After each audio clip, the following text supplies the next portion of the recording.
Bonjour à toutes et à tous, bienvenue dans cette nouvelle édition de Rencontre. Le 14e Dalai Lama et son soi-disant gouvernement en exil sont depuis longtemps érigés en symbole politique dans certains récits occidentaux. Pourtant, bien peu de gens prennent le temps de connaître la complexité historique, sociale et réelle qui se cache derrière ce symbole. Aujourd'hui, avec nos deux invités, nous allons essayer de lever le voile, de démêler les mythes pour mieux saisir la réalité du Xizang, cette terre si souvent réduite à des étiquettes par les discours extérieurs. Et j'ai le plaisir de présenter nos deux invités sur plateau, M. Wu Zexie, commentateur pour CGTN français, et en visioconférence, Bruno Guigues, professeur invité à l'Université normale de la Chine du Sud. Bonjour. Bonjour. Bienvenue dans notre émission.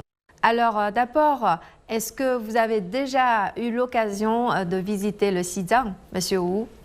Justement, oui. Mais il y a longtemps, c'était il y a longtemps. Je crois que c'était au milieu des années 80. C'était un voyage fantastique. C'était la première fois. Et j'imaginais déjà que le tour du monde, ça devrait être impressionnant. Et ça a dépassé mon imagination. Vraiment, lorsque vous trouvez parmi les pics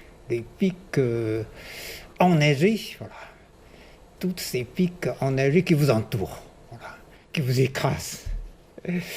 Les êtres humains se sentaient tout petits devant toutes ces montagnes enneigées, impressionnantes, imposantes. Bon, parce que j'ai fait un voyage, en fait, à partir de Lhasa jusqu'à la frontière sino-népalaise, en autocar, en traversant toute cette région de haute altitude.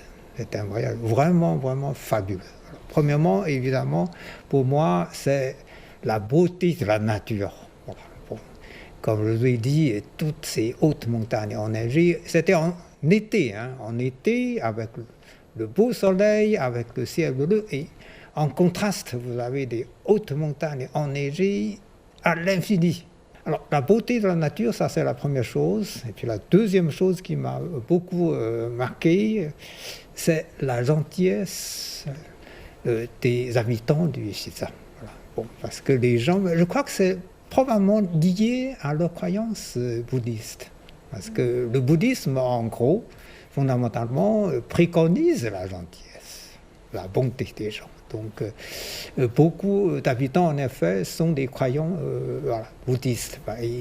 Ils montrent une sorte de sympathie tout à fait naturelle envers les visiteurs venant d'autres régions.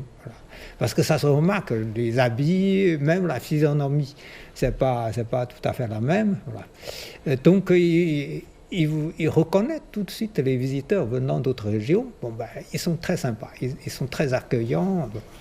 Ça, c'est la deuxième chose. Et puis, ce qui m'a aussi impressionné, c'est le début de l'essor économique de cette région, qui s'accompagne, en fait, qui suit le courant général du développement de l'ensemble de la Chine. Vous savez, au début des années 80, c'est la période du lancement de la politique de réforme et d'ouverture. Donc on connaissait à l'époque le début de boom, de l'essor économique formidable. Et le Xizang n'était pas en retard.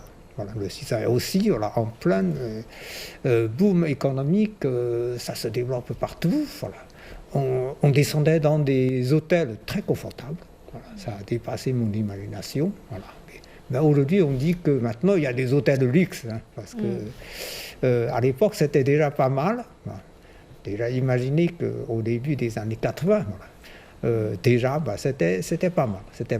Et vous, Monsieur Guigues, avez-vous déjà visité le Xizang? J'ai visité beaucoup de régions en Chine et j'ai l'intention de me rendre au Xizang prochainement.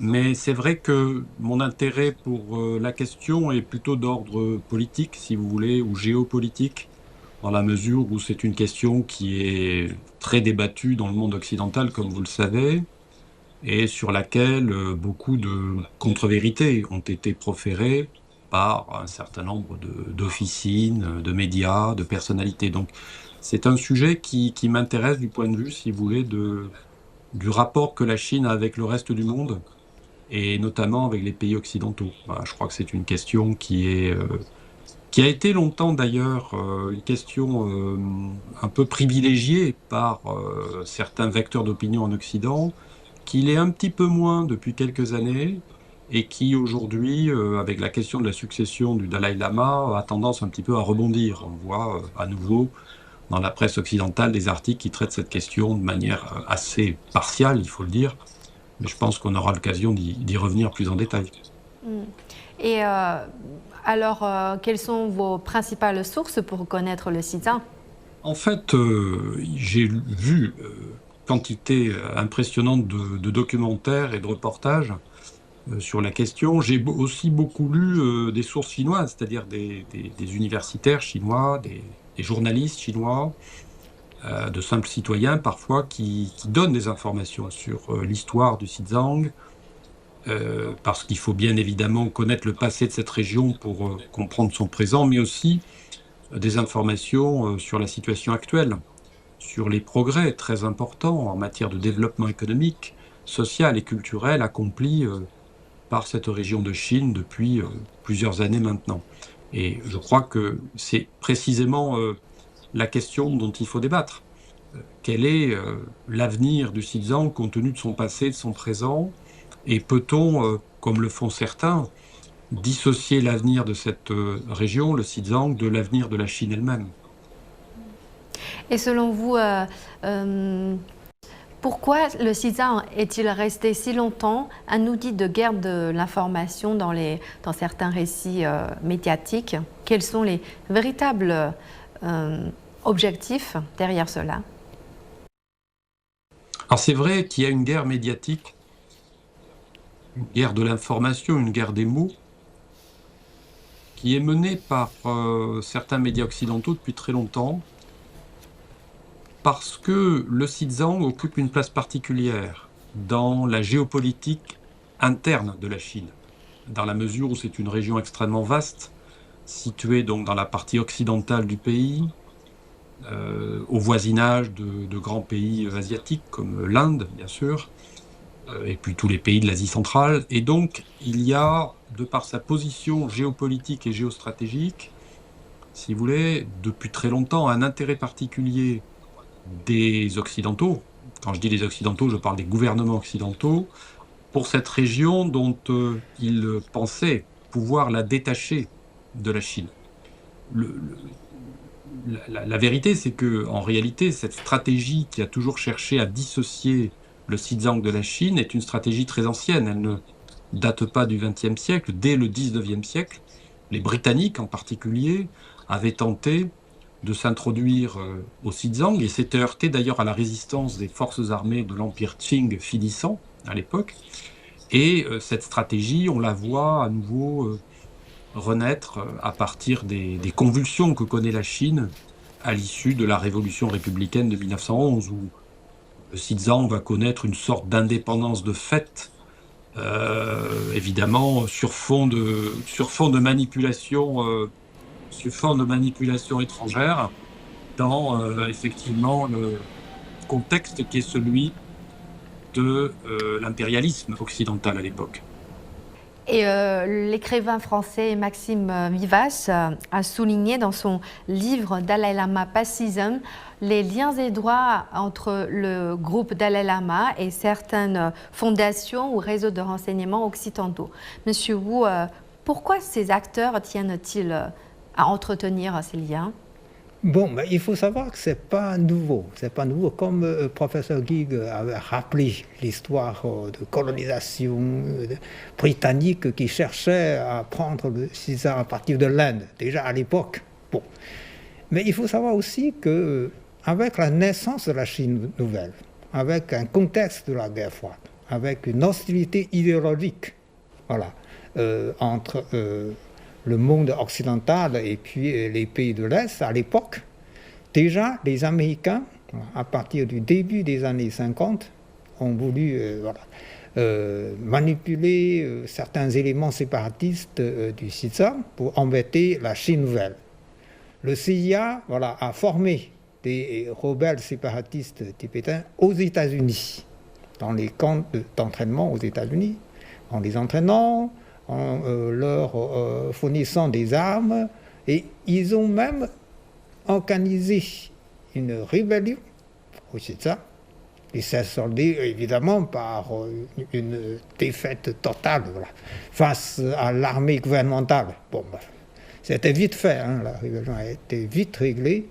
Bon, ce qui a donné évidemment la suite qui est l'exil de Dalai Lama. C'est ça l'histoire. Donc les Américains étaient toujours derrière. Tout simplement par une hostilité idéologique, mais aussi par un souci géopolitique, comme le professeur Guy avait rappelé. Bon, c'était toujours un facteur idéologique et géopolitique qui était là. Donc les Américains, certaines forces hostiles à la Chine, se sert justement de certains éléments séparatistes du Xizang pour embêter la Chine nouvelle, tout simplement.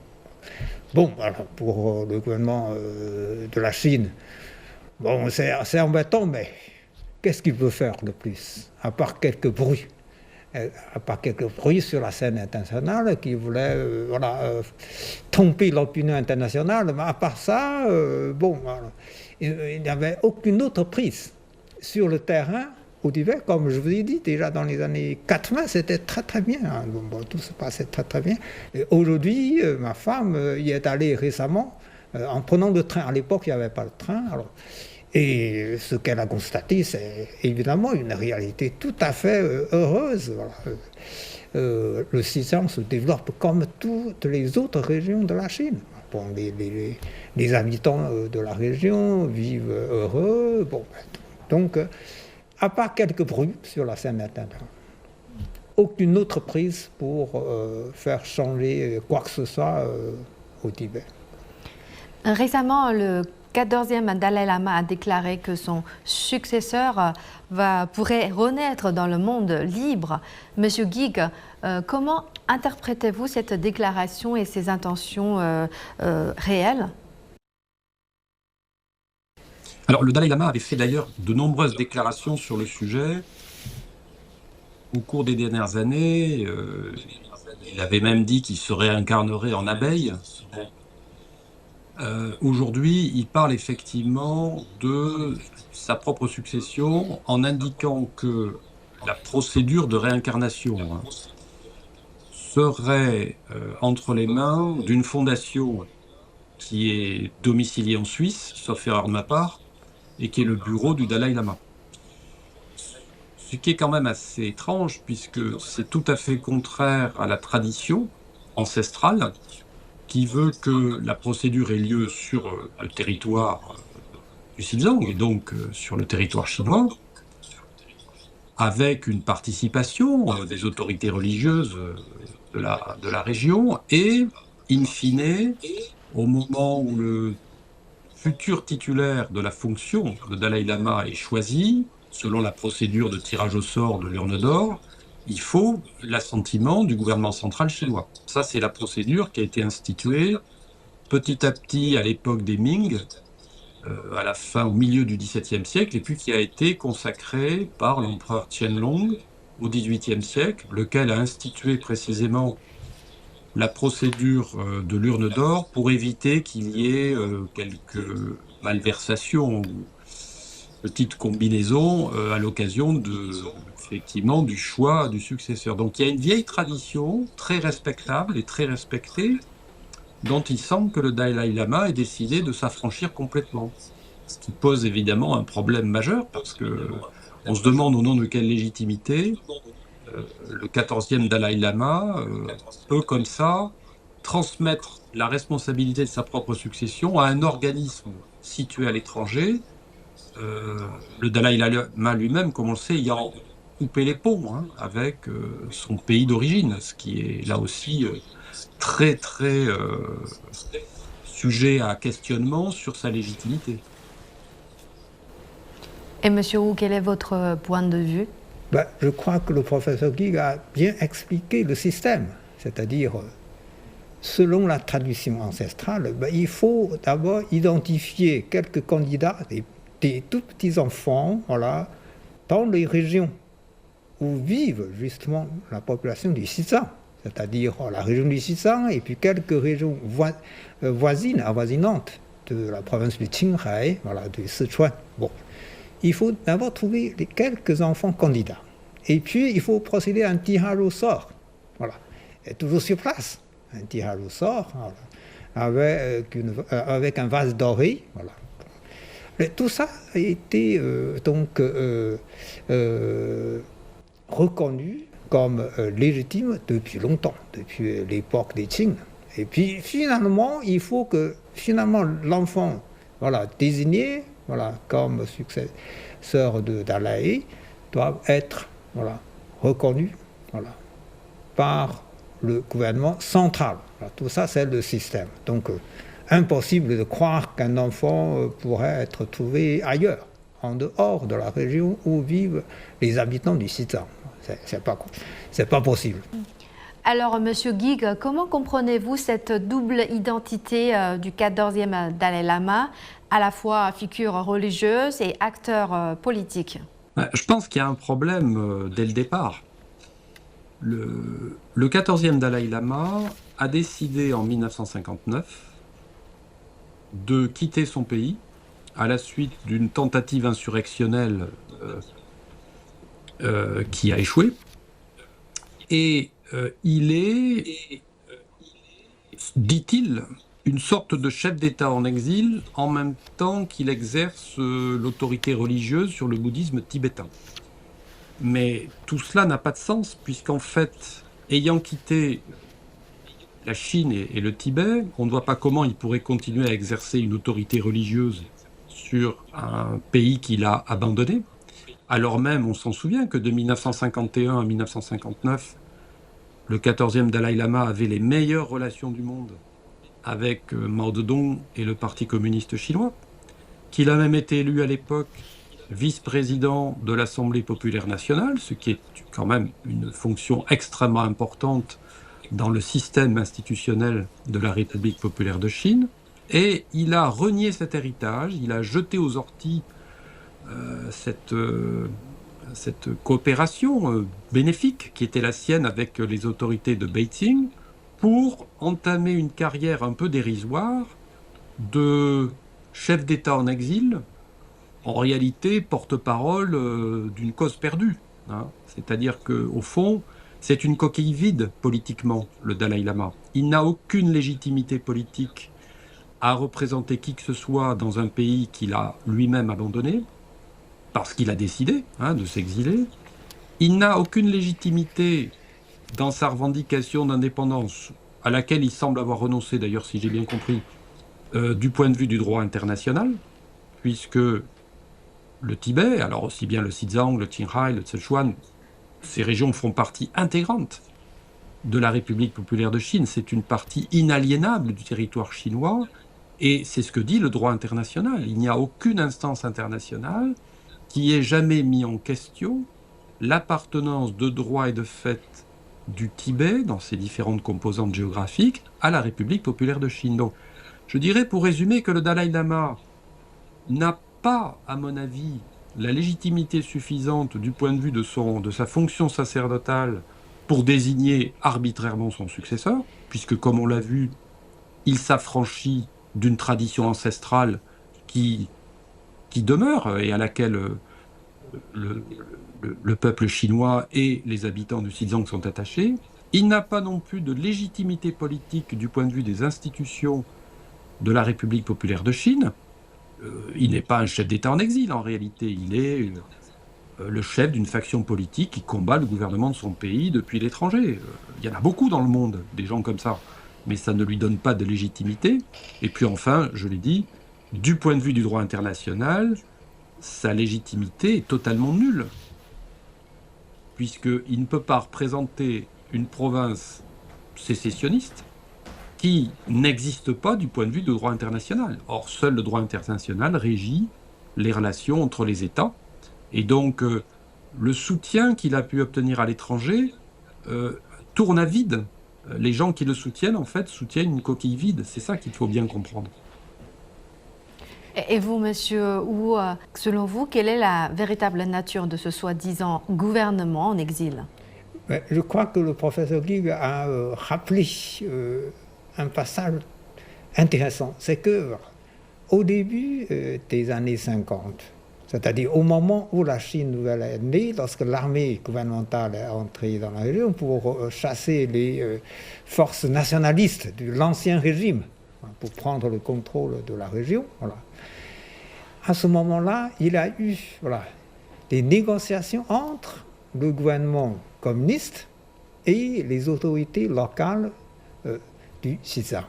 Donc, c'est dans ce contexte que finalement, les négociations ont abouti à un accord, un accord pacifique, au lieu de prendre la région par la force, comme dans les autres provinces de la Chine, où il y a eu des batailles militaires entre les troupes communistes et les troupes de l'ancien régime, des nationalistes. À Xizang, il n'y a pas eu de bataille militaire parce qu'il y a eu un accord de libération pacifique. Bon. Et du coup, les autorités locales, avec leurs représentants, les personnalités religieuses, dont Dalai Lama, ont été accueillis favorablement par la Chine nouvelle, et Dalai Lama est devenu, comme le professeur Gig avait bien mentionné, est devenu a été élu comme il était représentant du Xizang, il était vice-président de l'Assemblée populaire nationale. Donc ce n'est pas simplement une fonction honorifique, c'est aussi une fonction importante pour participer à l'élaboration de la Constitution, à l'élaboration des lois en Chine. Bon. Mais simplement, je crois qu'il a eu tort.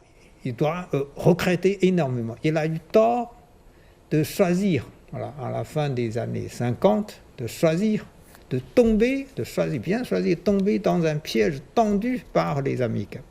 Bon, mais je vous ai rappelé, dès le début de la naissance de la Chine nouvelle, les Américains ont essayé de manipuler les forces séparatistes de la région pour essayer d'embêter la Chine nouvelle, dans un contexte de fond de confrontation Est-Ouest.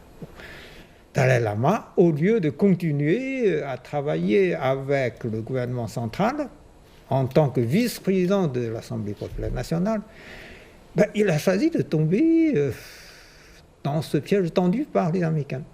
Il a choisi de jouer la carte des Américains.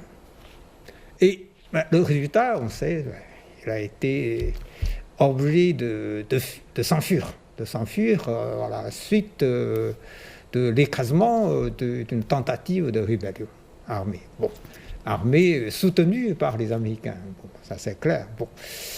Bon, aujourd'hui, c'est vrai qu'on n'entend pratiquement plus de Dalai Lama. Bon, de temps en temps, il a quelques bruits, mais qu'est-ce qu'il peut faire de plus? Je ne crois pas. Franchement, je crois qu'il doit, en posant un regard rétrospectif, je crois qu'il doit regretter ce qu'il avait fait. C'est dommage, c'est dommage. Et Monsieur Gig, comment réagissez-vous à certains discours qui idéalisent encore aujourd'hui l'ancien système de théocratie et pouvoir féodal au Xizang? Oui, c'est assez consternant de voir qu'il y a des gens qui nient encore l'incroyable progrès social apporté par la République populaire de Chine aux populations du Xizang. Comme si le système féodal qui régnait à l'époque, avec les horreurs du servage et de l'esclavage qui l'accompagnaient, était finalement quelque chose de sympathique, de folklorique, qu'on regrette finalement parce que c'était le Tibet authentique. Bon, il y a une forme d'aveuglement spectaculaire de la part d'une fraction de l'opinion occidentale sur les réalités du Xizang. Je dirais d'ailleurs, d'une manière générale, sur les réalités de la Chine contemporaine. On projette, si vous voulez, dans son imaginaire, une Chine fantasmée, un Tibet fantasmé qui ne correspondent pas à la réalité. La réalité, c'est qu'il a fallu, dès d'ailleurs les années 1950, réformer en profondeur le système social qui sévissait au Tibet, parce que c'était un système féodal extrêmement cruel pour les populations paysannes dont l'espérance de vie ne dépassait pas 30 ans ou 35 ans, dont, bien sûr, les principaux bénéficiaires étaient l'aristocratie Khampa, ces guerriers qui vont prendre la tête de l'insurrection en 1959, et bien sûr un certain nombre de dignitaires religieux qui n'avaient guère de compassion finalement pour leurs compatriotes condamnés à l'esclavage ou au servage. Donc le communisme chinois a progressivement, méthodiquement mis fin à cette injustice sociale, et c'est une bonne chose. Et il ne faut pas, comme le font certains occidentaux, regarder le passé du Tibet avec une certaine nostalgie, comme si finalement tout cela constituait le véritable Tibet. Le véritable Tibet, c'est le Tibet d'aujourd'hui, qui a été modernisé, mais dans le respect de ses traditions culturelles, dans le respect de ses traditions religieuses, et on voit bien au Xizang, de très nombreux documentaires le montrent fort bien, que les petits Tibétains apprennent le chinois, le mandarin et le tibétain, que la culture tibétaine est respectée et protégée, que les lieux de culte bouddhistes au Tibet sont innombrables et particulièrement bien entretenus. C'est cette réalité-là que les Occidentaux devraient prendre en compte, au lieu de fantasmer sur une société qu'ils ne connaissent pas, et de se laisser influencer par des discours qui en fait sont des discours malveillants à l'égard de la République populaire de Chine. Selon vous, pourquoi les sentiments religieux des habitants du Xizang ne signifient pas forcément un soutien politique aux revendications du soi-disant gouvernement en exil? Je crois que c'est une question très importante qui relève de la philosophie politique et de la science politique. La religion, c'est une chose. La politique, c'est autre chose. Le problème de la démarche sécessionniste du Dalai Lama, c'est qu'il confond la religion et la politique. Il pense que parce qu'il a fonction sacerdotale dans le système qui est celui des institutions du bouddhisme tibétain, il a en même temps une sorte de légitimité politique pour mener un combat contre l'appartenance du Xizang à la République populaire de Chine. Or, c'est une confusion extrêmement grave. Et je pense que les habitants du Xizang font la distinction entre leurs sentiments religieux, leur adhésion aux valeurs qui sont celles du bouddhisme tibétain, cette religion traditionnelle et respectable comme toutes les grandes religions, et la démarche politique sécessionniste d'un groupe de personnes qui se croient autorisées, au nom de leur fonction sacerdotale, à prôner l'indépendance du Tibet ou je ne sais quelle démarche visant à organiser la sécession de cette province du territoire de la République populaire de Chine. Donc il faut distinguer religion et politique. Je crois que c'est ce que font l'immense majorité des Chinois et en particulier des habitants du Xizang. Et c'est ce qui est dicté aussi par, je dirais, la simple rationalité. Dès qu'on mêle religion et politique, on voit bien dans le monde entier, d'ailleurs, je ne donnerai pas d'exemple, mais chacun comprend de quoi je veux parler, les dégâts que cette confusion peut provoquer. Donc revenons à des choses simples. Les sentiments religieux de la population, c'est une chose. La gestion politique des affaires intérieures de la Chine, c'est autre chose. Et ça relève du gouvernement chinois, ça relève des autorités légales de la République populaire de Chine qui gère cette région comme les autres régions de Chine dans le dialogue avec les représentants de la ou des communautés religieuses. Hein, voilà la clarification, je crois qu'il faut faire. Merci à vous deux pour vos analyses et vos partages. C'est un plaisir. Merci beaucoup pour votre invitation. Voilà, c'est la fin de cette émission Rencontre. Merci de nous avoir suivis. À la prochaine.